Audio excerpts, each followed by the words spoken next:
Halo semua, Assalamualaikum warahmatullahi wabarakatuh. Perkenalkan, nama saya Muhammad Zaki Almer Savero selaku anggota kelompok 5 Geografi.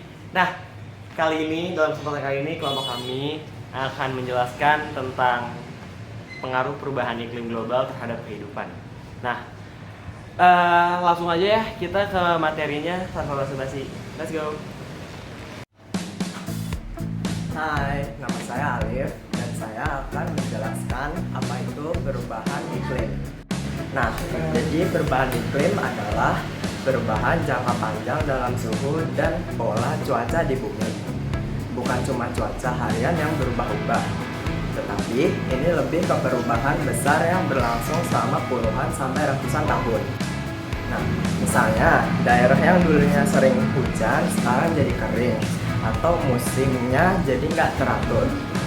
Kadang kemarau terlalu panjang atau hujan datang tiba-tiba super deras. Nah, penyebab utama perubahan iklim ini adalah pemanasan global. Pemanasan global terjadi karena banyaknya gas rumah kaca di atmosfer. Di atmosfer ini kaya akan karbon dioksida dan metana. Gas rumah kaca itu menyerap panas dari matahari dan bikin bumi makin hangat. Akibatnya, iklim kita berubah secara drastis. Saya Anaya, saya akan menjelaskan tentang fenomena yang berhubungan dengan perubahan iklim global. Salah satu tanda yang paling jelas dari perubahan iklim adalah suhu bumi yang selalu meningkat. Hal ini disebabkan oleh peningkatan gas rumah kaca seperti karbon dioksida, metana, dan nitrogen oksida. Gas-gas ini dilepas ke atmosfer dari aktivitas manusia seperti penebangan hutan, pembakaran bahan bakar fosil, dan kegiatan industri. Gas rumah kaca bekerja kayak selimut yang menahan panas matahari supaya nggak keluar lagi dari atmosfer. Akibatnya bumi makin panas dan muncullah beberapa fenomena serius. Yang pertama, gletser mencair. Gletser atau es di bumi kutub dan gunung-gunung tinggi mulai mencair lebih cepat dari biasanya. Ini sangat berbahaya karena bisa mengganggu keseimbangan ekosistem dan habitat hewan seperti beruang kutub. Yang kedua, permukaan laut naik. Air dari es yang mencair masuk ke laut dan ini bikin permukaan laut naik. Kalau terus terjadi, daerah-daerah pesisir bisa tenggelam dan orang-orang harus berpindah tempat tinggal. Yang ketiga atau yang terakhir, cuaca ekstrim makin sering terjadi. Kita jadi lebih sering lihat gelombang panas ekstrim yang bikin kekeringan dan kebakaran hutan, hujan deras yang bisa menyebabkan banjir, dan yang terakhir badai besar yang merusak banyak wilayah. Saya Renata, selanjutnya saya akan menjelaskan dua fenomena alam yang juga berhubungan dengan perubahan iklim, yaitu El Nino dan La Nina. Pertama, El Nino. El Nino terjadi ketika suhu permukaan laut di Samudra Pasifik bagian tengah dan timur jadi lebih hangat dari biasanya. Akibatnya, pola cuaca di berbagai belahan dunia ikut berubah. Berbagai daerah mengalami cuaca panas dan kering berkepanjangan yang bisa menyebabkan kekeringan dan gagal panen. Tapi, di daerah lain malah terjadi hujan lebat dan banjir besar karena uap air di udara jadi lebih banyak. El Nino ini biasanya bikin kondisi cuaca jadi ekstrim dan gak menentu. Lalu yang kedua adalah La Nina. Kebalikan dari El Nino, La Nina terjadi saat suhu laut di Samudra Pasifik bagian tengah dan timur menjadi lebih dingin dari normal. Efeknya juga beda. Di berbagai daerah muncul cuaca dingin dan curah hujan tinggi, jadi lebih basah dari biasanya. Lalu di tempat lain malah jadi lebih kering karena uap air yang berkurang. Baik El Nino maupun La Nina bisa mempengaruhi cuaca di Indonesia juga.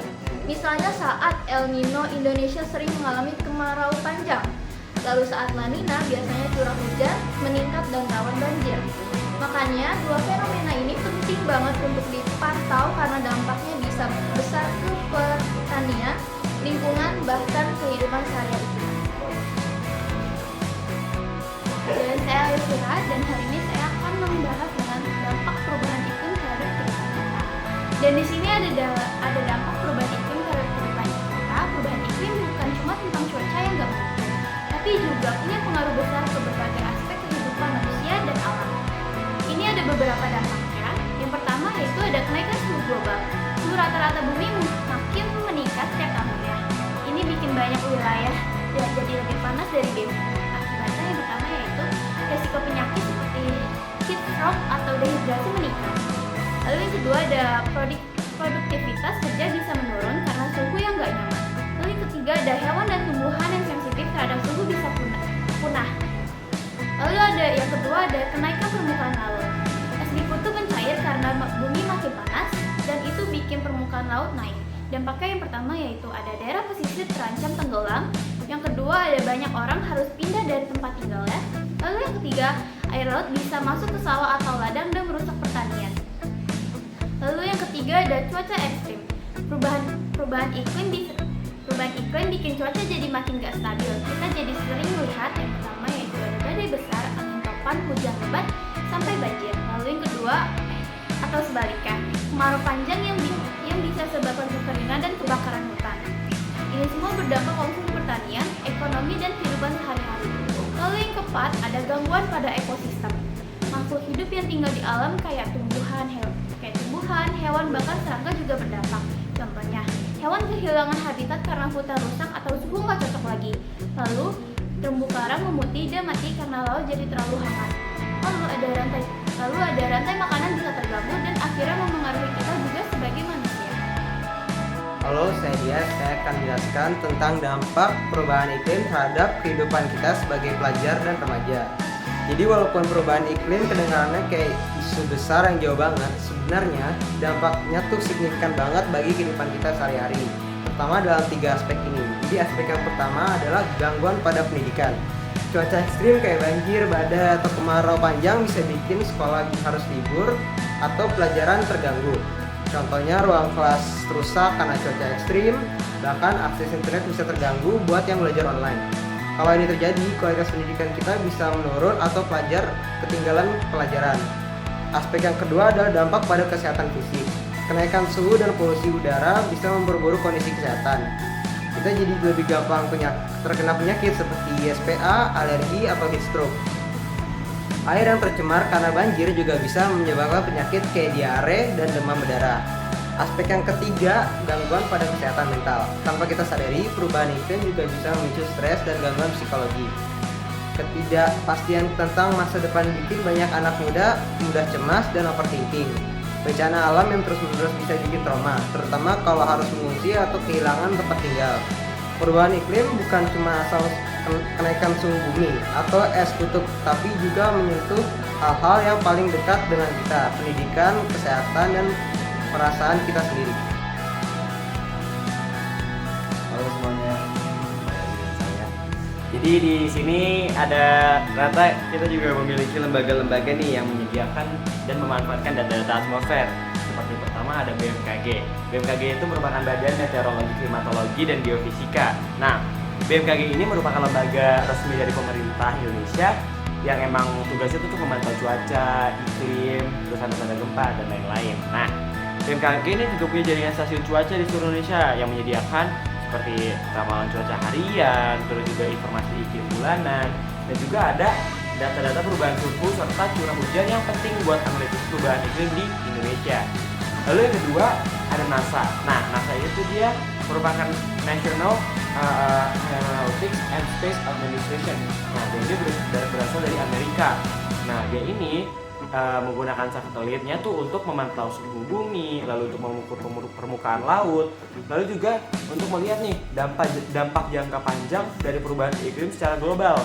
Data dari NASA digunakan oleh ilmuwan di seluruh dunia. Jadi emang dia pakainya di seluruh dunia gitu.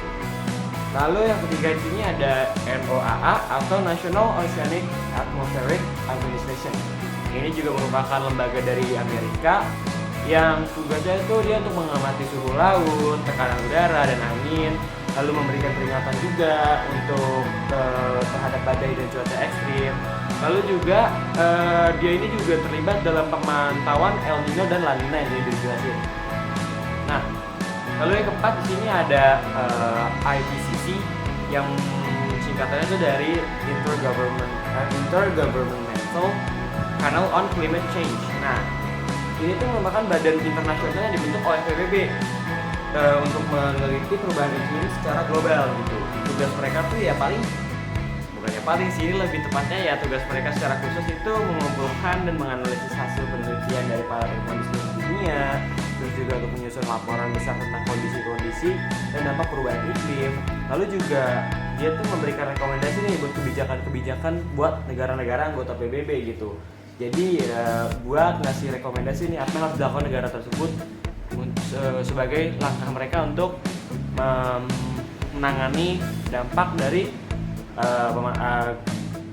permasalahan global ini gitu. Nah, lembaga-lembaga ini tuh sangat berperan gitu dalam menyediakan data-data yang akurat. Nah, dia ini bisa dibilang sebagai lembaga yang terpercaya bagi seluruh negara bahkan.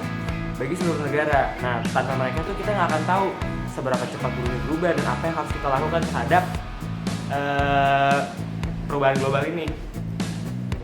Di slide ini kita bisa lihat salah satu data visual yang sangat penting terkait perubahan iklim.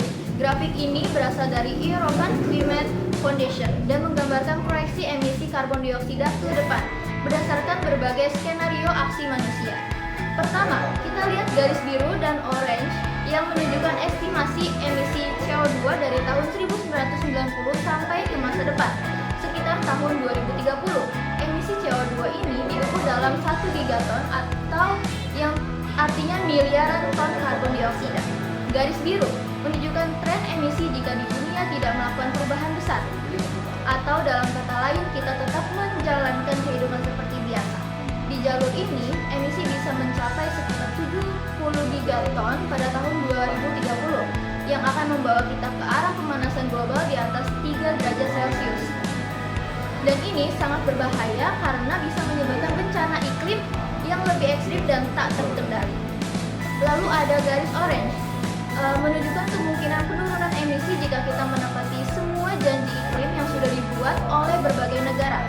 Tapi sayangnya kalau kita hanya menjelaskan janji-janji yang ada sekarang tanpa aksi ekstra, emisi masih bisa tetap tinggi dan tidak cukup untuk mencapai target pembatasan pemanasan global di bawah 2 derajat Celcius. Di bagian kanan grafik kita lihat ada target-target spesifik.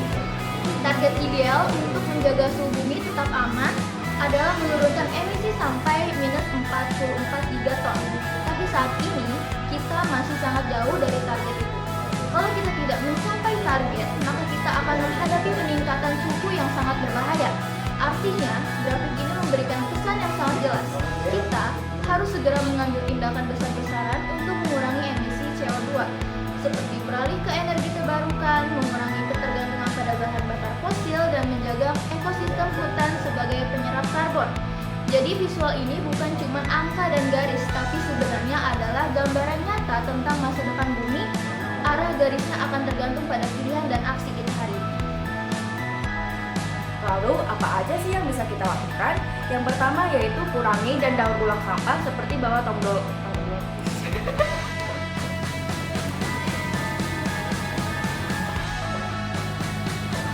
Lalu apa aja sih yang bisa kita lakukan? Yang pertama, kurangi dan daur ulang sampah seperti bawa tumbler sendiri.